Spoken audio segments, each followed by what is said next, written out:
السلام علیکم ناظرین، میں بابر علی خوش آمدید کہتا ہوں آپ کو اپنے YouTube channel Babar daily news پر۔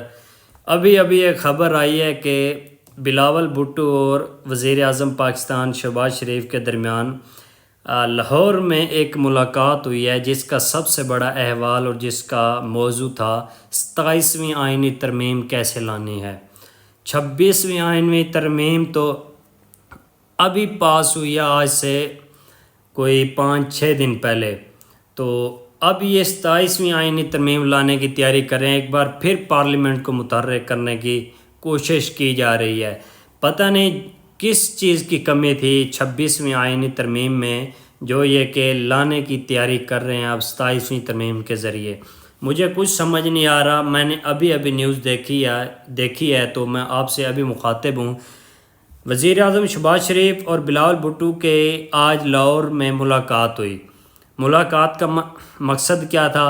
ملاقات کی اندرونی کہانی 27ویں ترمیم لانے پر تبادلہ خیال ہوا۔ آج سے ایک ہفتہ پہلے 26ویں آئینی ترمیم لائی گئی تھی، جس کا مقصد 26 شق تھیں، اس کے اندر پتہ نہیں کیا کیا تھا۔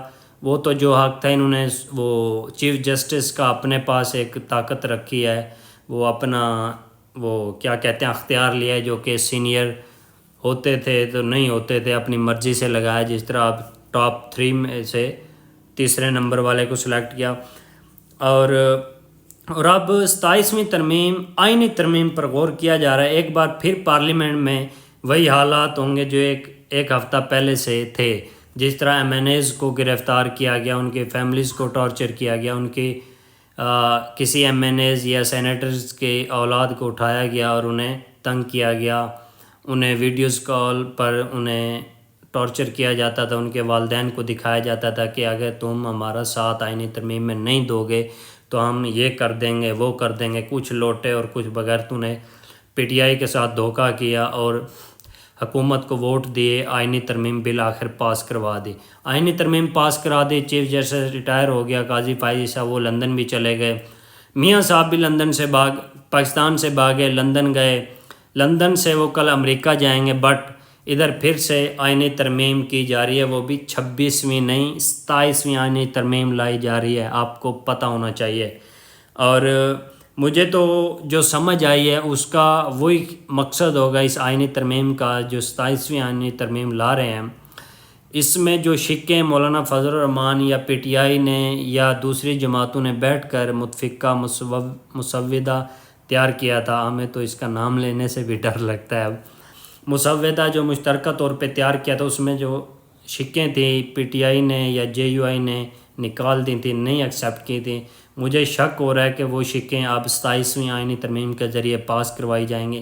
کوئی پیسہ دیا جائے گا، کوئی لالچ دی جائے گی، کسی وزارت کی لالچ ہوگی، کسی عہدے کی لالچ ہو سکتی ہے، بڑے سے بڑے عہدے کی جو ٹاپ پہ پاکستان میں ہے۔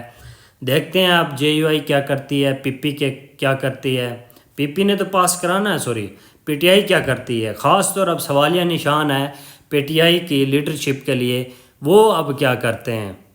وہ اگر احتجاج کے لیے خان کے لیے نکلتے ہیں، احتجاج کرتے ہیں اور ڈی چوک پر دھرنا دیتے ہیں، یا اس آئینی ترمیم کو روکنے میں کامیاب ہو جاتے ہیں، تو ان کے پاس بہت بڑے مواقع ہوں گے کہ یہ خان کو ریلیز کرا لیں، باقی جو ان کے مقاصد ہیں وہ پورے کر لیں۔ ابھی ان کے پاس ٹائم ہے، نہ کوئی حکومت کے پاس بہانہ ہے، نہ کسی اور ملکی سطح پہ کوئی بہانہ ہے کہ کوئی آ رہا ہے کوئی جا رہا ہے۔ پہلے تو وہ OIC کا کانفرنس تھی، چلو اس کی وجہ سے ایک پاکستان کی عزت اور ساکھ اور سالمیت کی پر بات آئی تھی، اس لیے PTI 2 قدم پیچھے ہٹ گئی تھی۔ انہوں نے بہت اچھا کیا تھا، ہم بھی ان کے فیصلے کو سراہتے ہیں، بہت اچھا تھا۔ بٹ اب 27ویں آئینی ترمیم ہے، کچھ بھی نہیں کہا جا سکتا کہ اس آئینی ترمیم کے پیچھے ان کا کیا مقصد ہو سکتا ہے، یہ کیا کرنے جا رہے ہیں، کیا کریں گے، اس کا مقصد کیا ہے، کوئی پتہ نہیں کیا ہے۔ اب دیکھتے ہیں، نیوز آتی ہیں، دیکھتے ہیں مزید ان کی ملاقاتیں ہوں گی، بٹ سوچا جا رہا ہے کہ ملٹری کورٹ ہو سکتا ہے اس آئینی ترمیم میں، وہ بھی مولانا فضل الرحمان صاحب اگر ان کے ساتھ ملتے ہیں۔ میاں صاحب بھی تو ویسے بھی نہیں ہیں ادھر، بڑے میاں، ایک ووٹ تو ان کو ویسے بھی کم ہے۔ اب دیکھتے ہیں، اب انہیں اب ایک ووٹ کی ضرورت نہیں ہے، جب تک یہ بغیرت لوٹے ان کے ساتھ پارلیمنٹ میں ان کا ساتھ دینے کے لیے تیار ہیں تو انہیں ایک ووٹ کی نہیں کئی ووٹوں کی ضرورت کی ٹینشن ہی نہیں ہے، چاہے ان کے 3-4 اور بھی چلے جائیں باہر، کیونکہ 7-8 ووٹ ان کے پاس ویسے بھی تھے۔ تو کچھ اور جو پی ٹی آئی کے ایم این ایز تھے، سینیٹر تھے، انہوں نے ان کا ساتھ دیا تھا حکومت کا، وہ اب پھر ساتھ دیں گے، کیونکہ ان کی کوئی نہ کوئی ان میں شرائط وغیرہ ہوں گی کہ ہم 26ویں آئینی ترمیم کے بعد 27ویں بھی لائیں گے، اس میں بھی آپ نے ہمارا ساتھ دینا ہے۔ ہو سکتا ہے بالآخر ہم تو کچھ نہیں کہہ سکتے، کیونکہ خبریں آئیں گی، نیوز آئیں گی، کچھ نہ کچھ اندرونی کہانیاں سامنے آئیں گی، تب ہم آپ سے پھر شیئر کریں گے انشاءاللہ۔ اللہ حافظ، تھینک یو۔